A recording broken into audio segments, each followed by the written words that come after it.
after the polls close on November 8th.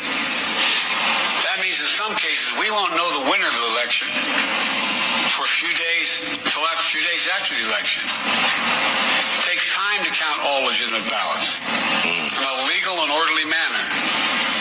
It's always been important for citizens of democracy to be informed and engaged. Now it's important for citizens to be patient as well. So why is it we're going backwards? In a world that just keeps getting faster and faster, more complicated, in a world that has blockchain, why is it that we are going backward? And now we're being told, for the first time in my life, no, first time was 2020, second time in my life, that we have to wait days before we know the election results. No, that's happened before. I mean, we did the 2000 elections. That took quite some time. I know, but it wasn't expected. It wasn't expected. Yeah. Yes, when it's close. But generally speaking, we've only waited for Alaska and Hawaii. Okay. I mean, they've been counting votes late.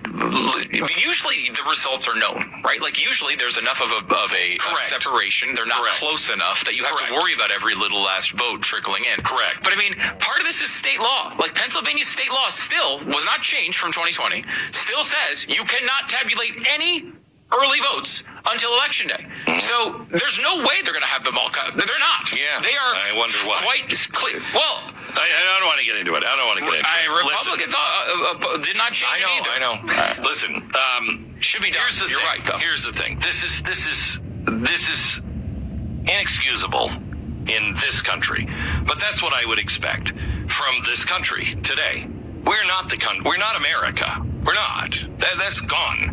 Now we can always revive it just by our attitude and what we take into our own hands, what we do ourselves. That's America. Americans always were the ones that like, you won't climb that mountain? I'll climb that mountain. This country says you can't do it that way? Here, let me show you how to do it. That's who we are. But the people have been convinced they no longer have any power to do anything, to reinvent. The only guy that's really showing us that is Elon Musk. That's the only guy in our society that really shows us as a nation, and he's under attack. They do everything they can to shut him down. And Joe Biden actually had the cojones to say last night that, you shouldn't be so selfish, that our democracy, our republic, Joe, our republic, maybe the president should get that right. He says our democracy, our form of government, is a way of being. We need to vote knowing who we've been and what we're at risk becoming. I agree 100%. But he also said that you, in this defining moment, have got to stop worrying about those petty things like the price of gas and food. Petty things? Really? Those are petty. It's petty for me to worry that diesel reserves are at a 71-year low. It's petty for me to tell you a story out of Lincoln, Nebraska about a trucking company. With everything that's going on and a potential rail strike still looming, he didn't solve that. He just pushed it off. That too can disrupt the shipment of fuel. The guy who owns the Lincoln-based Stanford Matic Trucking, he said, I don't know what we're going to do. I don't believe we have any alternative. So if the pipeline shuts down, it's shutting me completely out of business. He's been in business for 26 years. He said everything that they're doing is costing everybody more money. The poor people are the ones who are going to suffer the most because it all comes back down to them. The people who can't afford it the most are the ones who are going to get hit the hardest. Of course. If they can't deliver or they have to raise the price of diesel fuel, which is coming after the election, he says everything in stores in every city in the United States is brought in by truck. Probably 99% of those trucks run on diesel. So you're going to see everything in the grocery stores go up until the prices of diesel go down. Well, I'd like to say that 99% of the trucks run on diesel that are delivery trucks, yes. But 100% of the trains run on diesel. 100% of the ships run on diesel. And I don't think that it is petty to think about that. Now, this isn't the first time, by the way, that you're going to have a turkey shortage for Thanksgiving. However, this is a particularly bad year.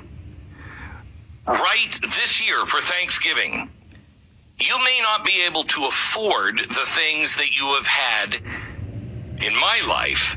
Every Christmas, Thanksgiving, we have had turkey, stuffing, mashed potatoes, cranberry sauce. Every year. My entire life. Maybe not this year. You're going to have a hard time getting a turkey. The prices in the stores are jacking up so high that you may not be able to afford it. By the way, the Fed approved another 3-point hike to take rates to the highest since 2008.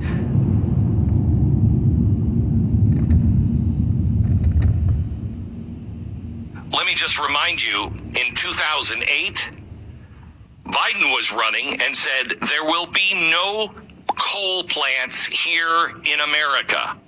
No coal plants here in America. He's still saying that.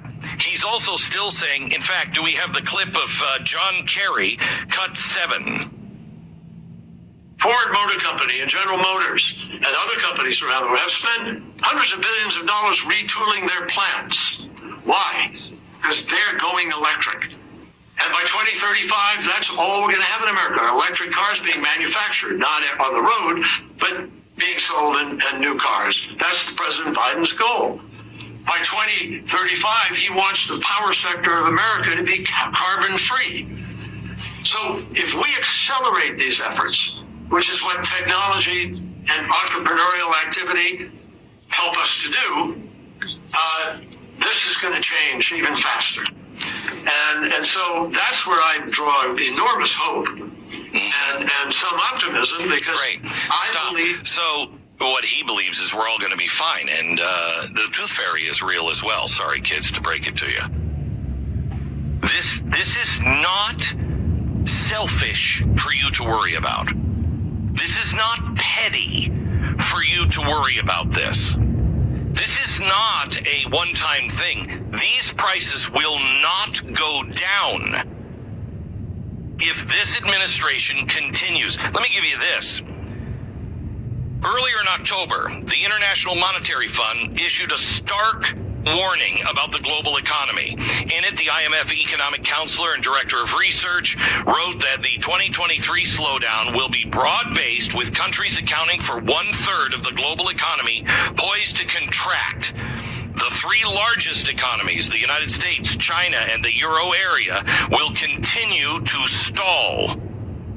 It will also reopen economic wounds that were only partially healed post-pandemic. In short, the worst is yet to come. Okay. Is that petty to worry about that? Because these are the people that are spending money. Think of this. They're spending money, which needs to be printed. So they're printing money so they could give you, how many billions did he give away last night? So they can put that into the economy. And then, at the same time, raise the interest rates so you can't afford to spend money. Because they need to claw that money back. They're taking that money away from you, and at the same time, all of the money that you have saved is being devalued. Is this petty to worry about this? By the way, the president went over to OPEC and said, hey, he only wanted to do it until the election was over. We now know